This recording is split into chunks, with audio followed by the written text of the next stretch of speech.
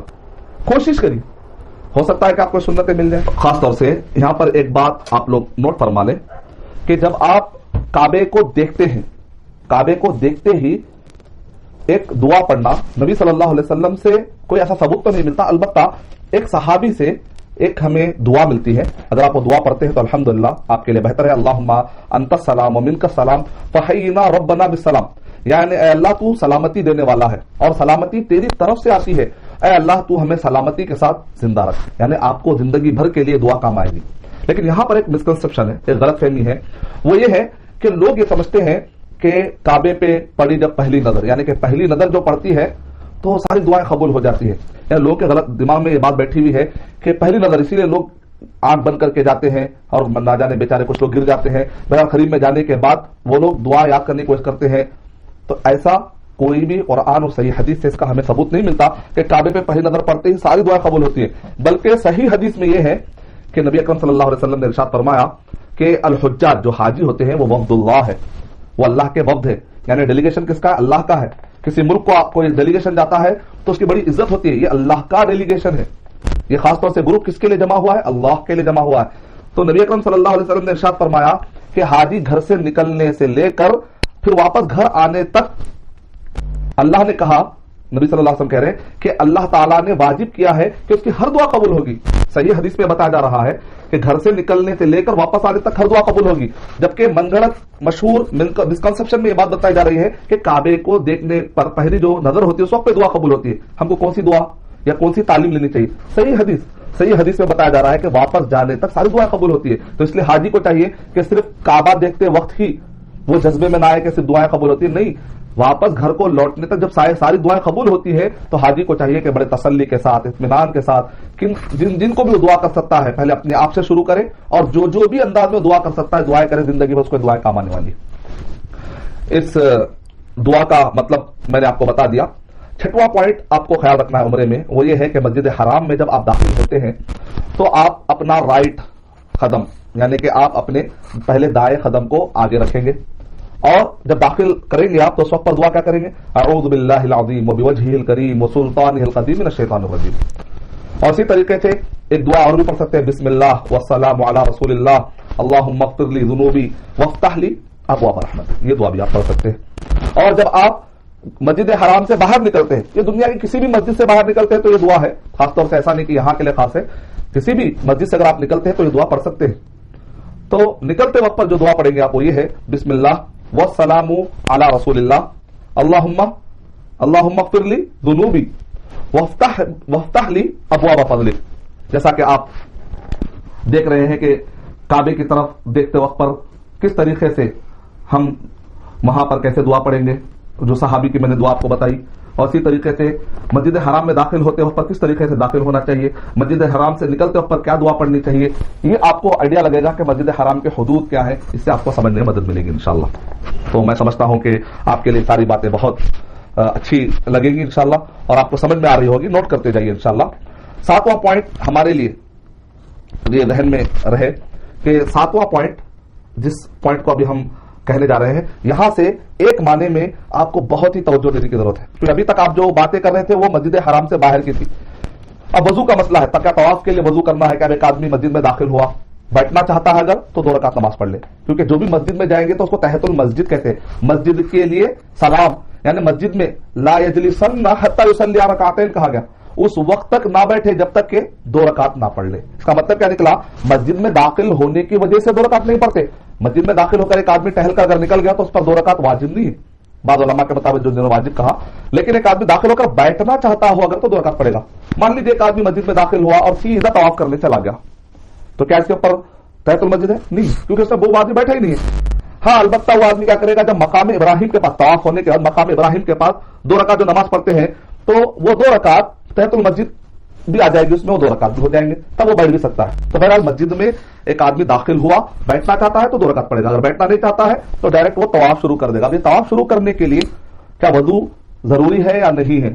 اب ظاہر بات ہے نماز پڑھنا تو ہے اس کو، اگر ایک آدمی بیٹھنا چاہ رہا ہے تب تو وضو کرے گا. ایک آدمی کہتا ہے کہ میں ڈائریکٹ جا کر طواف شروع کر دوں گا تو میں وضو کروں گا نہیں کروں گا، کیا طواف کے لیے بھی وضو ہے یا نہیں ہے؟ تو اس مسئلے میں علماء کرام کے درمیان بہت زیادہ الگ الگ اوپینین پائے جاتے ہیں. کوئی کہتے ہیں کہ وضو کرنا ضروری ہے، کوئی کہتے ہیں کہ نہیں بغیر وضو کے بھی طواف ہو جائے گا. ایسے وقت پر ابن تیمیہ رحمۃ اللہ علیہ نے گولڈن رول بتلایا جس کو کہتے ہیں خروجن عن الخلاف. اختلاف سے باہر نکلنے کی شکل کیا ہے؟ اختلاف سے باہر نکلنے کی شکل یہ ہے کہ وضو نہیں کرنے میں اختلاف ہے، وضو کرنے میں کسی کا بھی اختلاف نہیں ہے، تو ہم کو کیا کرنا چاہیے؟ وضو کر لینا چاہیے تاکہ اختلاف میں اپنے آپ کو ڈالے کیونکہ حل کرنا پڑے. اور اب طواف جب آپ شروع کرنے کا آپ نے ارادہ کر لیا تو طواف شروع کرنے سے پہلے اپنی جو چادر ہوتی ہے، جو آپ کاندھے پر جو چادر آپ نے لپیٹی ہے، تو اس کو آپ طواف شروع کرنے سے پہلے کاندھوں والی چادر کا حصہ دائیں یعنی کہ جو رائٹ آپ کا حصہ ہے دائیں کاندھے کے نیچے سے نکال کر بائیں کاندھے پر ڈال لیں گے. اس کو کہتے ہیں استباع کہتے ہیں، اس کو کہتے ہیں استواء کی حالت اختیار کرنا، جیسا کہ آپ دیکھ رہے ہیں یہاں پر آپ کو اس میں بتایا گیا. اور اب یہاں پر طواف آپ شروع کر رہے ہیں تو کہاں سے شروع کریں گے؟ حجر اسود. حجر اسود کو آپ دائیں ہاتھ سے چھونے کی کوشش کریں گے. حجر اسود کو دائیں ہاتھ سے آپ چھونے کی کوشش کریں گے. اگر آپ چھو نہیں سکتے، باہر سے بھیڑ بہت زیادہ رہے گی، تو ایسے وقت پر آپ اسے اشارہ بھی کر سکتے ہیں، ممکن ہے تو بوسہ دے سکتے ہیں، بلکہ سجدہ بھی کرنا ثابت ہے، یعنی کہ اپنی پیشانی بھی آپ لگا سکتے ہیں، اس کو چوم سکتے ہیں. اتنا خرید جانے کا اگر آپ کو موقع نہ ملے ہاتھ لگا سکتے ہیں. اگر ہاتھ لگانے کا موقع نہ ملے تو آپ کیا کریں گے؟ ایسے وقت پر آپ اشارہ بھی کر سکتے ہیں، دور سے اشارہ کرتے. اگر آپ نے ہاتھ لگایا چھڑی سے یا ہاتھ سے یا آپ نے بوسہ لیا اپنے ہونٹوں سے یا آپ کا چہرہ لگ گیا، اگر آپ نے ہاتھ لگا دیا تو اس کا بوسہ لے سکتے ہیں آپ. لیکن اگر آپ کا ہاتھ نہیں لگا، صرف اشارہ کر رہے ہیں، اگر آپ دور سے اگر آپ اشارہ کر رہے ہیں تو ایسے پر اس کو بوسہ نہیں دیں گے. اگر دیں گے تو پھر بدعت ہو جائے گی، کیونکہ نبی اکرم صلی اللہ علیہ وسلم سے اس کا ثبوت نہیں ہے. نبی صلی اللہ علیہ وسلم نے کیا ارشاد فرمایا؟ خذوا عنی مناسککم، میرے طرف سے تم حج کے طریقے سیکھ لو، یعنی ہم اپنی طرف سے کچھ بھی نہیں کر سکتے. کعبۃ اللہ کو دیکھتے ہوئے طواف کرنا یہ بھی ایک مسئلہ ہے. کعبۃ اللہ کو طواف کرتے ہوئے دیکھنا اور دعا کرتے جانا جائز ہے. کئی لوگ سمجھتے ہیں کہ طواف کرتے وقت کعبے کو نہیں دیکھنا چاہیے، ایسی بات نہیں ہے. نبی اکرم صلی اللہ علیہ وسلم ابن عمر رضی اللہ تعالیٰ عنہ کے ساتھ طواف کر رہے تھے اور آپ کہہ رہے تھے اے کعبہ تو کتنا عظیم ہے، میں مانتا ہوں کہ تیری خوشبو بہت ہی عظیم ہے، لیکن میں یہ بھی جانتا ہوں کہ تجھ سے زیادہ عظیم تو مسلمان کی عزت ہے. اس لیے ہم کہتے ہیں نا کعبہ کوئی آدمی توڑتا ہے تو گناہ ہے، اس سے بڑا گناہ یہ ہے کہ آدمی کسی مسلمان کا دل توڑ دے یا کسی مسلمان کو ستائے. کعبے سے بھی زیادہ مسلمان کے عزت کی اہمیت ہے. حجر اسود کو بوسہ دینا اور اگر ممکن ہو تو اس پر پیشانی بھی رکھنا، اور اگر ممکن نہ ہو سکے تو ہاتھ یا چھڑی سے اس کو چھو لینا. اور جس سے چھوا ہے، جیسا کہ میں نے آپ سے کہا نا، اگر آپ کو چھونے کا موقع مل گیا تو آپ اس کو بوسہ دیتے ہیں تو جائز ہے. اور اگر بھیڑ کی وجہ سے نہ بوسہ دینے کا موقع ملا نہ چھونے کا موقع ملا تو ایسے وقت پر آپ اشارہ کر دیں گے، لیکن اشارہ ایک ہاتھ سے ہوگا. آپ رفع الیدین کی طرح دونوں ہاتھ سے یہاں پر اشارہ نہیں کریں گے اور لیفٹ ہینڈ سے بھی نہیں کریں گے. اگر آپ کو رائٹ ہینڈ ہے تو الحمدللہ آپ اس کو رائٹ ہینڈ سے اشارہ کریں گے. اور حجر اسود کو چھوتے وقت پر یا استلام کرتے وقت پر آپ کو کیا کہنا ہے؟ بسم اللہ اللہ اکبر، بسم اللہ اللہ اکبر آپ کو کہنا ہے. یہ 8واں پوائنٹ ہوا. 8ویں پوائنٹ میں یہ ہے کہ جب آپ اشارہ کرتے ہیں تو اس وقت آپ کو بسم اللہ اللہ اکبر کہنا. کئی لوگ لمبی نمازیں پڑھتے ہیں، وہاں پر نہ جانے من گھڑت کتنی دعائیں ہیں وہ پڑھتے ہیں، تو اپنے آپ کو بیکار کی تھکان سے بچائیے. تھکان جیسا کہ اللہ تعالیٰ نے قرآن مجید میں ارشاد فرمایا هل اتاک حدیث الغاشیہ وجوہ یومئذ خاشعہ عاملۃ ناصبہ، کچھ پیشانیاں ہوں گی قیامت کے دن تھکی تھکی ہوں گی، تو اللہ تعالیٰ کہیں گے تصلی نارا حامیہ، ان کو جہنم میں پھینک دو. یعنی مطلب ہے کہ بدعت کر کے کوئی آدمی یہ نہ سمجھے میں تو خوب محنت کر رہا ہوں. ایسی عبادت اور ایسی نیکی منہ پر مار دی جائے گی. تو اس بات کا خاص طور سے خیال رکھے کہ دین کے نام پر محبت میں آ کر بدعتیں نہ ہو. کسی کو آپ محبت کرتے ہیں تو خیال رکھیں کہ اس کے شان میں گستاخی نہ کرے. تو اسی طرح دین کے معاملے میں بھی بالکل ایسے ہی معاملہ ہے. اب حجر اسود کو یا رکن یمانی، جیسا کہ آپ دیکھ رہے ہیں حجر اسود اور رکن یمانی میں فرق سمجھنا آپ کو بہت ضروری ہے. یہ حجر اسود ہے، حجر اسود کے رائٹ سائڈ پر اگر آپ اس کا جو کنارہ پڑتا ہے وہ کنارہ اور اس کے لیفٹ سائڈ پر جو کنارہ پڑتا ہے کعبے کا، اس کو کہتے ہیں یہاں پر رکن یمانی، یعنی حجر اسود کے بالکل لیفٹ سائڈ پر جو کنارہ ہے یہ کنارے پر رکن یمانی ہے۔ تو رکن یمانی کو بھی بعض لوگ کیا کرتے ہیں جانتے ہیں؟ رکن یمانی کو بھی بعض لوگ بوسہ دینے کی کوشش کرتے ہیں، اس میں بوسہ دینے کی کوئی دلیل نہیں ہے۔ اسی طریقے سے بعض لوگ رکن یمانی کو اگر ہاتھ لگانے کا موقع نہیں ملتا تو دور سے اشارہ کرتے ہیں، اشارہ کرنے کی بھی کوئی دلیل نہیں، موقع ملتا ہے تو ہاتھ لگانے کی دلیل ہے، صرف ہاتھ لگانے کی۔ تو ایک رکن یمانی ہے، دوسرا حجر اسود ہے، غور سے دیکھ لیجیے اس کو۔ اب جو حجر اسود اور رکن یمانی ہے، اگر آپ نے ہاتھ لگایا ٹھیک ہے، ہاتھ لگانے کا اگر آپ کو موقع نہیں ملتا ہے کوئی بات نہیں، اشارہ کرنے کی ضرورت نہیں ہے، آپ کی نیت کے مطابق اللہ تعالیٰ کو اجر دے دے گا۔ اس کے بارے میں حدیث شریف میں بتایا جا رہا ہے کہ نبی اکرم صلی اللہ علیہ وسلم نے ارشاد فرمایا کہ یحطان حتا، یعنی حجر اسود اور رکن یمانی کو چھونے کی وجہ سے انسان کے گناہ دھل جاتے ہیں۔ اللہ اکبر، کتنی بڑی فضیلت ہے۔ اور نبی اکرم صلی اللہ علیہ وسلم نے کیا ارشاد فرمایا، یہ جو حجر اسود ہے یہ پہاڑ، یہ جو آسمان سے یعنی جنت سے نازل شدہ پتھر ہے۔ دنیا میں کچھ چیزیں جنت کی، جیسا کہ مدینہ طیبہ کے اندر روضہ، ممبر اور نبی صلی اللہ علیہ وسلم کا جو گھر ہے اس کے درمیان کی جو پٹی ہے، جو زمین ہے، وہ دنیا کی نہیں، اتنا حصہ جنت سے آیا۔ اور اسی طریقے سے جنت سے آنے والے چیزوں میں جو مقام ابراہیم ہے، ابراہیم علیہ الصلوۃ والسلام کے دو پیر جہاں رکھے ہوئے ہیں، نشان، جو دو پیر کے جو نشان یعنی جو پتھر رکھا ہو مقام ابراہیم میں، آپ دیکھتے ہیں وہاں پر ایک کرسٹل کے کہ مینارے کی طرف کے اندر ایک پتھر رکھا ہو پرانے زمانے کا، اس کے اندر دو پیروں کے نشان گڑے ہوئے ہیں۔ وہ کس کے پیروں کے نشان ہے؟ ابراہیم علیہ الصلوۃ والسلام۔ قرآن میں اس کا ذکر آیا سورہ ال عمران نمبر 3 کے آیت نمبر 97 میں۔ اور یہ جو پتھر ہے یہ بھی جنت سے آیا، اور یہ پتھر کے اندر ایک زمانے میں خصوصیت تھی، اللہ تعالیٰ نے جو خصوصیت نہیں رکھی، یہ پتھر حرکت کرتا تھا۔ ابراہیم علیہ الصلوۃ والسلام اس پر ٹھہرتے تھے تو ایک پتھر اوپر جاتا تھا، جہاں وہ چاہتے تھے نیچے آتا تھا، بازو، تاکہ عمارت بنانے میں اور دیوار کھڑی کرنے میں آسانی ہو جائے۔ یہ جنت کا پتھر ہے، حجر اسود جنت کا پتھر ہے۔ اور اسی طریقے سے اجوا کے بارے میں کہا گیا کہ جنت کا پھل ہے۔ اور اسی طریقے سے جو نہر نیل ہے، دجلہ اور فرات ہے، اور اسی طریقے سے دو نہریں پائی جاتی ہیں، اور جس کے بارے میں کہا چین جینگ، نیو جینگ، یعنی اس ٹائپ کے نام پائے تھے۔ تقریباً اس کو ٹٹولنے پر پتا چلا کہ چائنا کے پاس پائی جاتی ہے۔ یہ سب نہروں کے اندر جنت کا پانی ملا ہوا ہے، آسمان سے اس کے اندر پانی آیا ہوا ہے۔ آپ دیکھ رہے ہیں کہ نہر نیل یا دجلہ اور فرات یہ سوکھے نہیں آج تک، اس کی وجہ یہ ہے کہ اللہ تعالیٰ نے اس کے اندر برکت رکھ دی ہے۔ اسی طریقے سے ہم دیکھتے ہیں کہ خاص طور سے نعمت زمزم کے بارے میں کہ وہ جنت کا کنواں ہے، اس بارے میں ہم کو زیادہ ڈیٹیل میں صریح روایتیں نہیں ملتی، لیکن برکت والا پانی ہے یہ کلیئر ہے۔ اور ابن عباس رضی اللہ تعالیٰ عنہ نے کہا کہ اللہ تعالیٰ اس کو قیامت تک باقی رکھیں گے، اس طریقے ہم کو روایتیں ملتی ہیں۔ تو یہ ساری وہ باتیں ہیں، روایتیں ہیں کہ دنیا میں بھی اللہ تعالیٰ نے جنت کے چند چیزیں رکھ دی ہیں۔ تو جس وقت پر حجر اسود جنت سے آیا تھا تو اس وقت پر یہ دودھ سے بھی زیادہ سفید تھا، لیکن سب ودت ہو خطایا بنی آدم، لیکن آدم علیہ الصلوۃ والسلام کے بیٹوں کے گناہوں کی وجہ سے کالا ہو گیا۔ یہ حجر اسود اور رکن یمانی کے بارے میں بات چل رہی ہے کہ حجر اسود اور رکن یمانی کو چھو لینے سے انسان کے گناہ مٹ جاتے ہیں۔ اور جیسا کہ میں نے کہا 9واں پوائنٹ کہ جب آدمی رکن یمانی کو چھوتا ہے، یعنی آپ طواف شروع کرتے ہیں حجر اسود سے، اور ایک راؤنڈ پورا ہوتا ہے، پہلا کنارہ آیا کعبے کا، دوسرا کنارہ آیا، اور تیسرا کنارہ جب پہنچتے آپ، ایک کنارے کا نام رکن عراقی ہے، یعنی اس کے سیدھے میں چلے جائیں گے تو عراق پڑے گا۔ ایک رکن یعنی کہ کنارہ، کعبے کے 4 کونے ہوتے ہیں نا، ایک کا رکن حجر اسود کہتے ہیں، جہاں پر حجر اسود پایا جاتا ہے۔ پرانے زمانے میں یاد رکھنے کے لیے آسانی کرتے تھے وہ لوگ، لیکن میپ میں بھی کتنے پاورفل سے اندازہ لگائیے آپ۔ جس کنارے پر عراق پایا جاتا کہتے ہیں رکن عراقی، جس کنارے پر شام پایا جاتا سیریا رکن شامی، جس کنارے پر یمن پایا جاتا اس کو رکن یمانی، یمن کی طرف۔ یعنی پرانے زمانے کے لوگ بھی ماشاءاللہ میپ میں بہت آگے تھے، ان کو آئیڈیا تھا کہ کون سی چیز کہاں پر پائی جاتی تھی۔ حجر اسود اور رکن یمانی کو چھونے سے گناہ دھل جاتے ہیں۔ تو اب ایک بندہ چکر پورا کرتا ہے، جب تیسرے پہلا کنارہ، دوسرا کنارہ، تیسرا کنارہ، اس کو کہتے ہیں رکن یمانی۔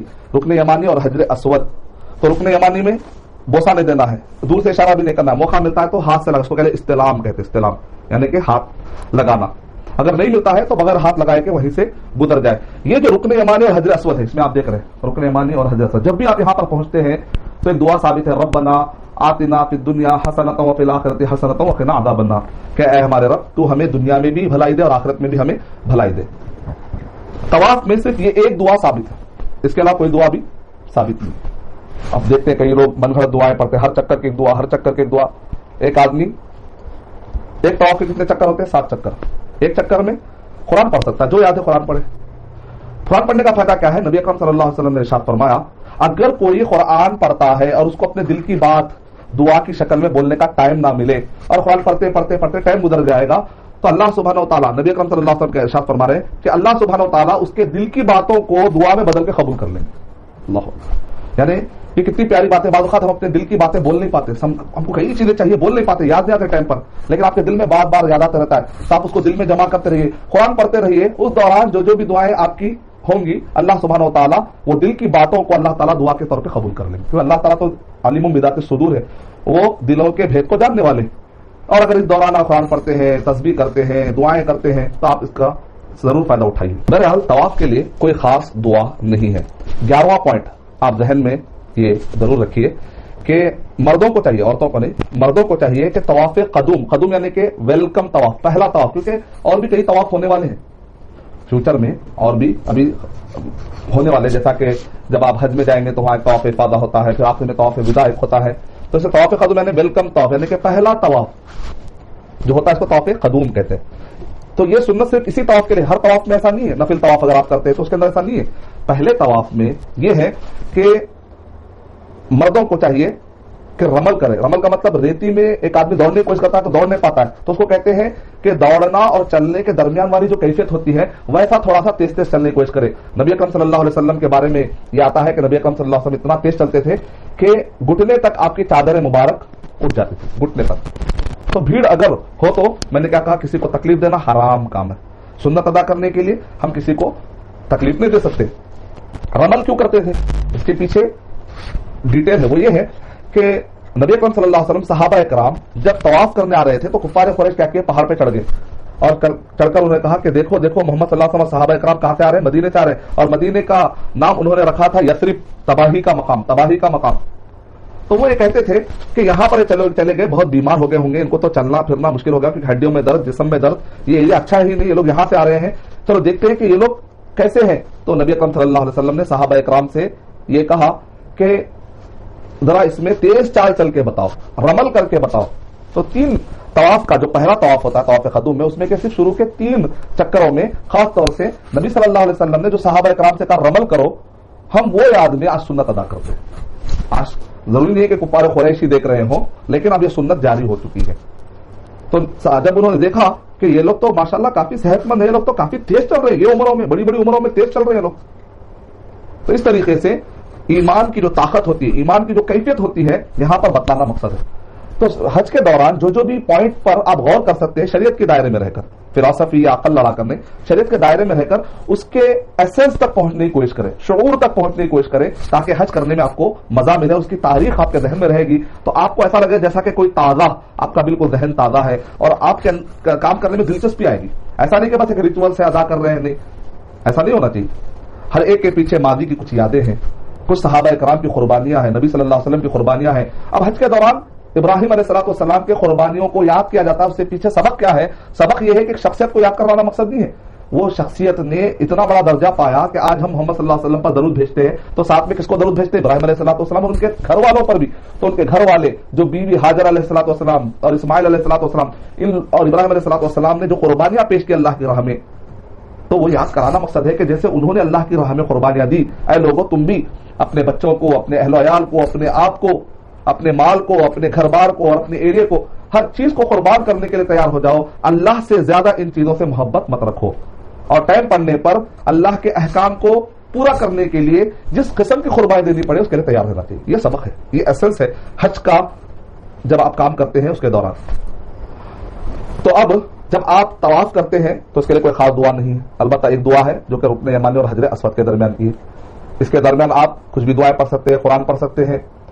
اب یہاں پر جب آپ طواف 7 چکر کا ایک طواف ہوتا ہے, اس دوران اگر آپ کو موقع ملتا ہے تو یہ جو کعبہ ہے, کئی لوگ کیا کرتے ہیں کعبے کے اطراف میں جو بھی غلاف ہوتا ہے نا اس غلاف کو پکڑ لیتے ہیں, جہاں کہیں غلاف پکڑ لیتے ہیں, بدعت ہے. غلاف پکڑ کے دعا مانگنا بدعت ہے. اور کئی لوگ کیا کرتے ہیں وہاں پر کوئی اگر جھاڑو جھاڑنے والا ہوتا ہے, کعبے کو جھاڑی, یہ جھاڑو نے کعبے کو جھاڑا, لہٰذا وہ جھاڑو کے پتے بھی کھینچ لیتے, بیچارہ کام کرنے والے کے جھاڑو کو خراب کر دیتے کئی لوگ, اور بیچارہ پریشان ہو جاتا. 12 پوائنٹ یہ ہے کہ جب آپ 7 چکر کا ایک طواف ہوتا ہے, 7 چکر میں سے کوئی نہ کوئی ایک چکر میں آپ کو اگر موقع ملتا ہے, یا ہر چکر میں اگر آپ کو موقع ملتا ہے, تو آپ ملتزم پر دعائیں مانگنے کو نہ بھولیں.